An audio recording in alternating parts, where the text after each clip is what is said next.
मैं डॉक्टर जितेंद्र पासवान, दलित industries association के chairman, अपने समुदाय अनुसूचित जाति और जनजाति के लोगों से अपील करना चाहूँगा कि अब जो है आरक्षण पर आपको आधारित नहीं रहना है। आरक्षण के विकल्प में उद्योग वाणिज्य व्यापार को अपनाएं।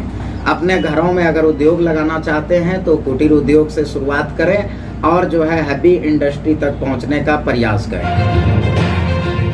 सर, दलित इंडस्ट्री एसोसिएशन जो है कितने क्षेत्रों में काम कर रही है, उनका कार्यशैली क्या है? दलित इंडस्ट्रीज एसोसिएशन अपने समुदाय अनुसूचित जाति और जनजाति के लोगों का आर्थिक सशक्तिकरण करने के लिए उद्योग वाणिज्य व्यापार में जो है अपने लोगों को लाने का प्रयास कर रही है।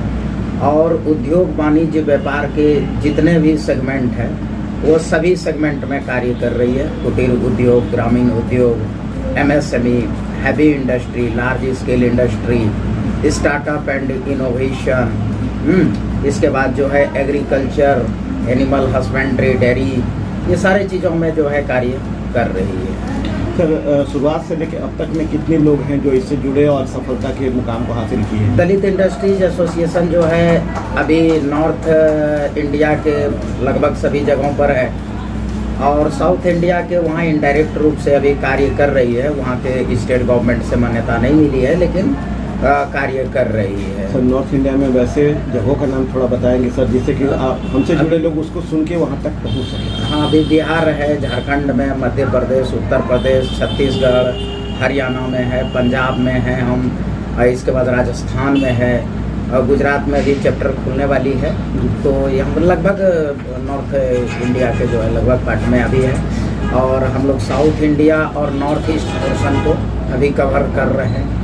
तो ये सभी चीज़ों में होगा। सर, क्या ट्रेनिंग दिया जाता है सर इसमें, और क्या ट्रेनिंग के बाद उन्हें लोन प्रोवाइड करवाया जाता है? हम लोग हम लोग जो है उनको उद्यमिता में लाने के लिए उसको प्रशिक्षण देते हैं। पहला जो हमारा रहता है कि हर एक रविवार को उद्यमी पाठशाला होती है जी।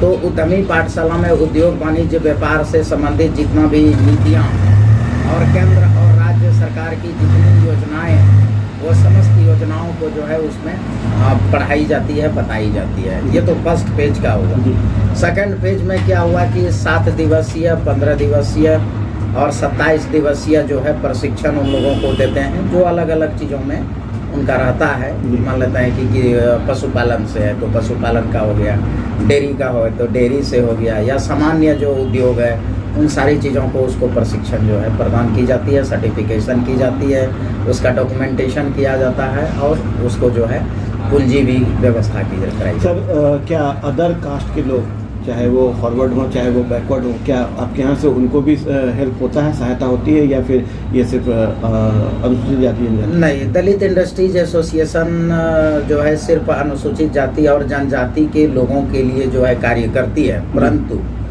लॉकडाउन के बाद से, मतलब 23 मई 2020 के बाद से जो सामान्य वर्ग की महिलाएं हैं और सामान्य वर्ग के दिव्यांग हैं या अदर बैकवर्ड क्लासेस के महिलाएं हैं और अदर बैकवर्ड क्लासेस के जो दिव्यांग हैं उनके लिए भी हम लोग कराते हैं, उनको भी हेल्प करते हैं जो लोग अब तक पहुंचते हैं। जी जी। जो सर, आगे का फ्यूचर प्लान क्या है इसको लेके सर?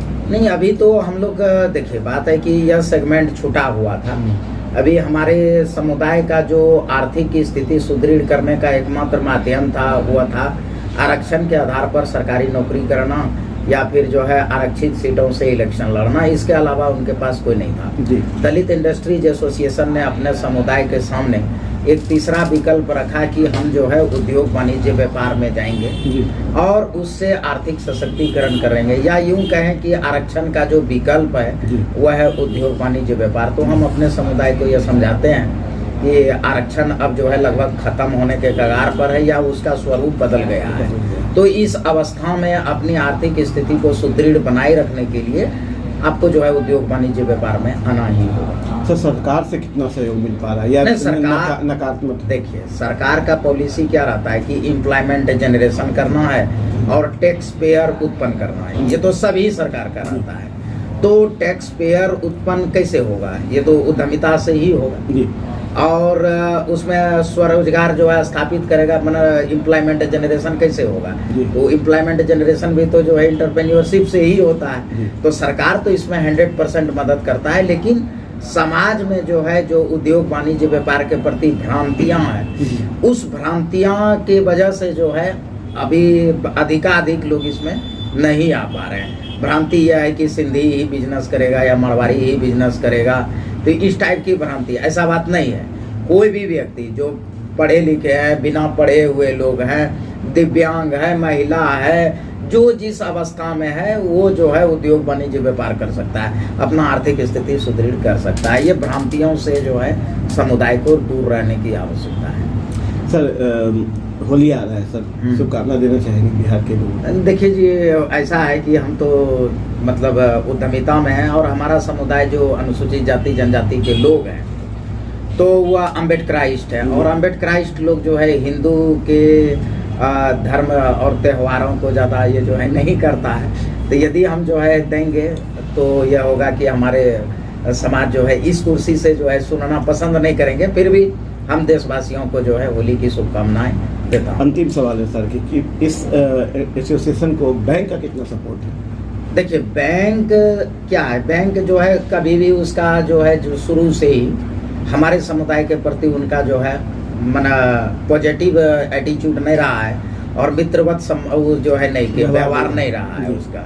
लेकिन जब से दलित इंडस्ट्रीज एसोसिएशन आया और ऐसा विभिन्न राज्यों के SLBC से मिल करके, RBI के एम्पावरमेंट कमेटी से मिल करके बैंक पर नकेल कसने की कोशिश की गई और बैंक को बताया गया कि भाई आप जो चेस्ट पे बैठे रहते हैं और सोचते हैं यह मेरा पैसा, वो आपका पैसा नहीं है। और अनुसूचित जाति जनजाति के लोगों के लिए जो है कई फाइनेंशियल इंस्टीट्यूट पैसा प्रोवाइड करता है, बस खाली उनका पॉजिटिव एटीट्यूड हो जाए।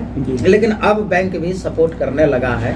शुरुआती दौर में 2016-17-18 वो थोड़ा सा दिक्कत होता था, लेकिन 2019 के बाद अब बैंक भी जो है समझ गया है और वह भी जो है हमारे एसोसिएशन से, हमारे समुदाय से आशान्वित है कि हम लोग जो है अचीव हासिल करेंगे।